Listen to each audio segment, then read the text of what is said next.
Okay, good morning brother and sister, सबको जय मसीह की। Praise the Lord. आइए आज डिवोशन के लिए प्रार्थना करते हैं। पिता परमेश्वर प्रभु यीशु मसीह के नाम से तेरी महिमा करते हैं। धन्यवाद देते पिता कि आज आप हमें एक पहचान दिए और वो है इस धरती पर हम परदेसी है और एक दिन इस धरती से हम मिट जाएंगे और लुप्त हो जाएंगे। हर एक मनुष्य आता है, जन्म लेता है और फिर इस धरती पर रहता है और उसका मृत्यु होता है। मृत्यु के बाद वो कहाँ जा रहा किसी को खबर नहीं, किसी को पता नहीं, कोई आकर नहीं बताया। परंतु यीशु मसीह मरे हुए से जी उठा और जी उठने के बाद सबको बताया कि मैं तुम्हारे लिए एक स्थान बना रहा हूँ और वो है स्वर्ग। प्रभु यीशु हम धन्यवाद देते तेरी दया और कृपा, तेरी अनुग्रह पिता। आज एक दिन हम जब ये हमारे पूरा आशा है कि एक दिन जब हम इस धरती को छोड़ेंगे तो हम स्वर्ग में रहेंगे। धन्यवाद। आज इस डिवोशन को अभिषेक करो, प्रत्येक भाई बहनों को अभिषेक करो पिता, तेरी दया और कृपा। धन्यवाद यीशु मसीह के नाम से मांगते, आमीन। ओके, हम लोग बाइबल में हमने कई बार देखा है कि परमेश्वर कभी बदलता नहीं है और ना परमेश्वर कभी रूप बदलता है। अगर हम देखते मलाकी की किताब में परमेश्वर कहता मैं कभी बदलता नहीं, मैं परमेश्वर यहोवा कभी बदलता नहीं। और गिनती का किताब में हम देखते हैं 23:19 में, वहां पर परमेश्वर कहता कि वह मनुष्य नहीं कि वो झूठ बोले और ना कोई आदमी है जो बोलता है उसे बदल दे। वो ऐसा परमेश्वर नहीं कि किसी को धोखा दे। और उसका काम में हम देख सकते हैं कि उसकी काम जो है वो भी कभी बदलता नहीं और उसकी जो वचन है वो भी कभी बदलता नहीं, उसकी वरदान कभी बदलते नहीं। स्वर्ग से अगर आपको कोई वरदान दिया है वो कभी बदलेगा नहीं, वो हमेशा रहेगा और स्थिर रहता है उसकी चीजें। पर हम देखते हैं इस संसार में आज बदलाव इतना क्यों आता है लोगों के अंदर। रूप, तरह तरह की चीजों पर लोगों की यकीन करना, बदलाव क्यों है। देखते हैं ईश्वर कभी बदलता नहीं। आज आपने कभी सुना है हमारे पुरखाओं से आसमान कभी बदला हो, धरती कभी बदला हो ना, आम का पेड़ कभी बदला हो नहीं, केले का पेड़ कभी बदला हो, ये चीजें नहीं बदली। पानी वही पानी है जो समुद्र में खारा पानी और धरती पर मीठा पानी, वो कभी बदला नहीं। पर ये आस्था क्यों बदलते रहते हैं? एक जाता दूसरा आता, दूसरा आता तीसरा आता, इस तरह से क्यों होता है? ये कौन कर रहा है जानते हैं आप? ये परमेश्वर नहीं करता है। ये सच्चा परमेश्वर जिसने आपको मुझे बनाया वो नहीं करता, परंतु करने वाला वो शैतान है। तो इसलिए अनेक रूप धरता है शैतान। शैतान के अनेक रूप हैं।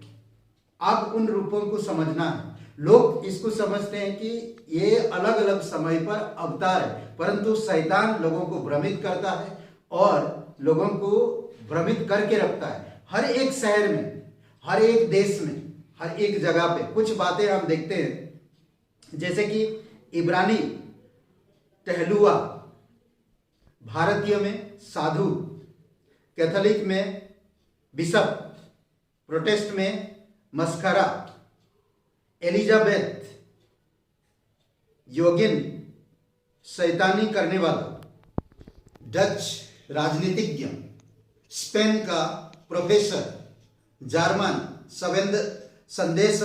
संदेहवादी, सेलियन संत और कोरेलियन विरोधाभासी। हर एक जगह पे शैतान अपना अपना कार्य करके रखा है और ऐसे ऐसे कार्य जो रूप बदल के रखा है, लोग उसको ईश्वर समझने लगते हैं। और इस संसार का ईश्वर और वो है शैतान।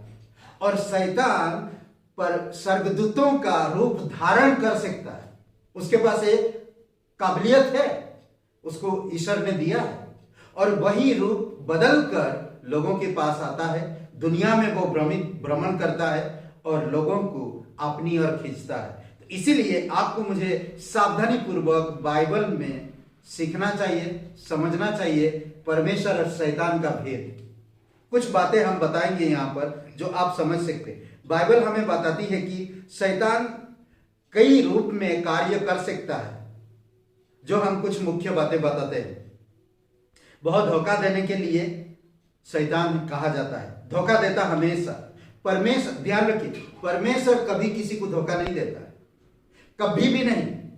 परमेश्वर आपको चॉइस दिया है, परमेश्वर आपसे प्यार करता है, परमेश्वर आपकी भला चाहता है, परमेश्वर कभी आपको धोखा नहीं दे सकता। ध्यान रखिए, ये प्रकाशित वाक्य 20 और वचन 10 में उनका भरमाने वाला शैतान आग और गंधक की उस झील में, जिसमें वह पशु और झूठा भविष्यवक्ता भी होगा, डाल दिया जाएगा और वे रात दिन युगान युग पीड़ा में तड़पते रहेंगे। एक दिन समय आएगा जो भरमाने वाला, जो झूठा, जो धोखा देने वाला शैतान को एक दिन आग की झील में डाल दिया जाएगा। बहुत दुश्मन है सच्चाई का, सही चीजों का, वो दुश्मन है, बहुत दुश्मन है दोष लगाने के लिए, हमेशा दोष लगाता है, आपको सही मार्ग में चलने नहीं देगा, आप परमेश्वर की प्रकाशन में चलने नहीं देगा, परमेश्वर की प्रेम में चलने नहीं देगा, परमेश्वर की अनुग्रह में चलने नहीं देगा। परमेश्वर में जब आप चलोगे तो आपको हमेशा वो धोखा देगा, दोष लगाएगा। इसीलिए कहता, हे सीमन देख, शैतान ने तुम लोगों को मांग लिया है कि गेहूं के समान पटके, गेहूं के समान पटके। शैतान का कार्य है दोष लगाना, मांग लिया है, दोष लगा के मांग लेता है और उनको मौत के घाट उतार देता है, पागल कर देता है, उनको भ्रमित करता है, लोगों के अंदर घमंड भरता है, लोगों के अंदर जलन पैदा करता है, नफरत पैदा करता है, ईर्ष्या पैदा करता है। समझ रहे हैं? इस प्रकार से वो काम करता है ताकि परमेश्वर में जाकर दोष लगा सके और कहेगा, देखो ये तुम्हारा इंसान है, क्या कर रहा है देखो। दूसरा हम देखते हैं, गलत प्रतिनिधित्व के लिए ज्योतिमय स्वर्गदूत है। ये दूसरा कुरिन्थियों का 11 अध्याय वचन 14 है। दूसरे गलत प्रतिनिधित्व यानी कि गलत मार्ग में ले जाने के लिए वो स्वयं स्वर्गदूत का, ज्योतिमय स्वर्गदूत का रूप धारण कर सकता है। इस प्रकार कहता है वचन, यह कुछ अचंभे की बात नहीं, क्योंकि शैतान आप भी ज्योतिमय स्वर्गदूत का धारण कर सकता है। देख रहे हैं, अगर आप सच्चे विश्वासी हो, आप बाइबल को जानते हो, तो आप समझ सकते हो कि शैतान रूप बदलता है, रूप धारण कर सकता है। वो बोलते हैं ना कि सच्चे स्वर्गदूत का रूप धारण करके आपके पास आ सकता और गलत दिशा में आपको ले जा सकता है। इसीलिए आपको परमेश्वर के अनुग्रह को समझने की जरूरत है। समझ रहे हैं? नेक्स्ट बात कहता है कि विरोध करने में, विरोध करने वाला दुश्मन, मत्ती का 13 अध्याय, विरोध हमेशा करता है। अगर आप कोई अच्छा चीज आपके हृदय में डाल रहे हैं तो वो गलत चीजें डालेगा। जैसे किसान के ऊपर बात किया, वहां पर एक किसान अपनी जमीन को तैयार करता है और उस जमीन पे अच्छे गेहूं बो के आता है, और जब वो सो जाता है, जब उगते हैं तो हम देखते हैं वहां पर क्या चीजें आती है कि जंगली पौधे भी पैदा होते हैं। कैसे? उसने तो अच्छे बीज बोया, जमीन को अच्छा तैयार किया, फिर ये जंगली पौधे कैसे आ गए? जब उसको पूछा गया, कहता कि 28 और 29 वचन में जब उससे पूछा गया, उसने उनसे कहा, यह किसी शत्रु का काम है। दासों ने उससे कहा, क्या तेरी इच्छा है कि हम जाकर उनको बटोर ले? उसने कहा, नहीं, ऐसा ना हो कि जंगली दाने के पौधे बटोरते हुए तुम उसके साथ गेहूं भी उखाड़ लो। इसीलिए वो मना कर, एक साथ बढ़ने दो। इस संसार में बुराई और अच्छाई बढ़ते रहेगा। बुराई बहुत बढ़ेगा, बुराई बहुत ललकारेगा और बुराई ज्यादा से ज्यादा संसार में बढ़ेगा। तो इसीलिए आप अगर सच्चे हो, सच्चे परमेश्वर के भक्त हो, आप समझ पाओगे, जान पाओगे और आप रियली, मैं सच कहता हूं कि आप नम्रता पूर्वक उन लोगों के लिए दुआ करोगे।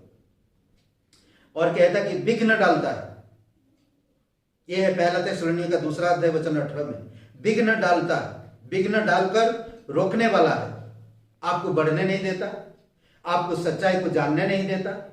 इसमें कहता है, पौलुस जब थिस्सलुनीके के कलीसिया को बार बार मिलने के लिए कहता है तो मिल नहीं पा रहा था, क्योंकि विघ्न डाल रहा था शैतान, ताकि उनके पास जाकर वो परमेश्वर की अद्भुत गुणों को ना बताए, वो लोगों के पास ना पहुंचे, उनके साथ फेलोशिप ना कर सके उनके पास। इसलिए कहता, इस प्रकार कहता वचन, इसीलिए हमने अर्थात मुझ पौलुस ने एक बार नहीं वरन 2 बार तुम्हारे पास आना चाहा, परंतु शैतान हमें रोक रहा।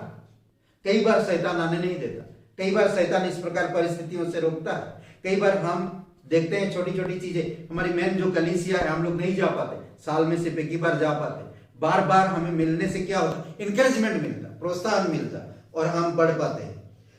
नेक्स्ट बात हम देखते हैं दूसरा कुरिन्थियों का 4:4 में, यहां पर कहता कि, यहां पर एक बात कहता कि वह इस युग का देवता है जो अंधा करता है। वो ऐसा एक देवता है जो लोगों को अंधा करता है और अंधा करके रखा भी है। यहां पर इस प्रकार वचन कहता, उन अविश्वासियों के लिए जिनकी बुद्धि इस संसार के ईश्वर ने अंधी कर दी है, ताकि मसीह जो परमेश्वर का प्रतिरूप है उसके तेजमय सुसमाचार का प्रकाश उन पर ना चमके। इसीलिए वो अंधा बना के रखता है, इसीलिए वो आपके सामने ऐसा चीज ला के रख देगा, यही तुम्हारा ईश्वर है, यही तुम्हारा, वो ईश्वर बन के आता है ताकि आप सच्चे परमेश्वर के सुसमाचार को ना सुन सको। आखिरी में हम देखते हैं वह लुभाने वाला परीक्षक है, यानी कि परीक्षा करने वाला, लुभाता है आपको ना। यीशु मसीह को हम देखते हैं 40 दिन 40 रात निराहार रहता है और जब उसका समय पूरा होता तो उसे भूख लगता है। 40 दिन का पीरियड जब खत्म हो जाता है तो यीशु मसीह को भूख लगता, तब शैतान आता उसके पास, तब कहता कि हे तू तो परमेश्वर का बेटा है, तू तो सामर्थ्य परमेश्वर का बेटा है, तुम बड़े बड़े चमत्कार कर सकता, ये ले पत्थर इसको रोटी बना, तुझे भूख लगा। उसको पता चलता है कि हमें कब भूख लग रहा, हमें कब क्या चीज की जरूरत है, उसको अच्छी तरह से पता है। तो इसीलिए यीशु मसीह के पास आकर कहता कि हे तू तो परमेश्वर का बेटा है, उसका तारीफ करता है, कहता तू परमेश्वर का बेटा है, तेरे पास बहुत सामर्थ है, तेरे पास सब कुछ करने का अधिकार है, तो ये पत्थर को रोटी बना और खा। देख रहे हैं किस तरह से ललकारता, किस तरह से लुभाने वाला बातें करता है। इस प्रकार कहता है तो शैतान उसकी परीक्षा करता रहा। उन दिनों में उसने कुछ ना खाया और जब वे दिन पूरे हुए तो उसे भूख लगी। तब हम देखते हैं आकर उसके पास कहता है कि तू परमेश्वर का बेटा है और ये ले पत्थर को रोटी बना और खा। बट प्रभु यीशु मसीह ने क्या कहा, वचनों से जवाब दिया। तू उसको जवाब दिया इस तरह से, कहता कि नहीं, मनुष्य केवल रोटी से जीवित नहीं रहता परंतु परमेश्वर के मुख से जो वचन निकलता है उससे जिंदा रहता है। हमारी आत्मा किससे जिंदा रहेगा? परमेश्वर की वचन से, परमेश्वर की रेमा से। रेमा शब्द का इस्तेमाल किया है, जो उसकी श्वास से, उसकी सांसें हमारी अंदर चलती है, इसलिए हम जीवित हैं। शैतान रूप बदलता, परमेश्वर कभी नहीं। परमेश्वर कभी धोखा नहीं देता, शैतान धोखा देता। इसीलिए बहुत केयरफुल रहो, सावधान रहो, परमेश्वर की महिमा करते रहो और सीखते रहो परमेश्वर की वचनों को। आइए हम लोग प्रार्थना करते हैं। जीवित और पराक्रमी परमेश्वर पिता, हम धन्यवाद देते हैं। प्रत्येक भाई बहन को बुद्धि समझ के साथ आप अगुवाई करो, गाइड करो पिता, और सच्चाई में, खराई में, अच्छाई में, भलाई में अगुवाई करो पिता। तेरे ही ट्रुथ उन्हें फ्रीडम ला सकता प्रभु यीशु। धन्यवाद देते, तेरी स्तुति महिमा करते, तेरे पवित्र लहू के लिए धन्यवाद देते। जीवित और पराक्रमी परमेश्वर, राजाओं का राजा, प्रभुओं का प्रभु, धन्यवाद देते। अभिषेक करो इस समय को, प्रत्येक भाई बहन जो सुनते आशीषित करो, यीशु मसीह के नाम से मांगते हैं, आमीन। हे ब्रदर एंड सिस्टर, सबको जय मसीह की और शुभ रहे दिन आपका। कमेंट करें, लाइक करें और शेयर करें। बहुत बहुत धन्यवाद।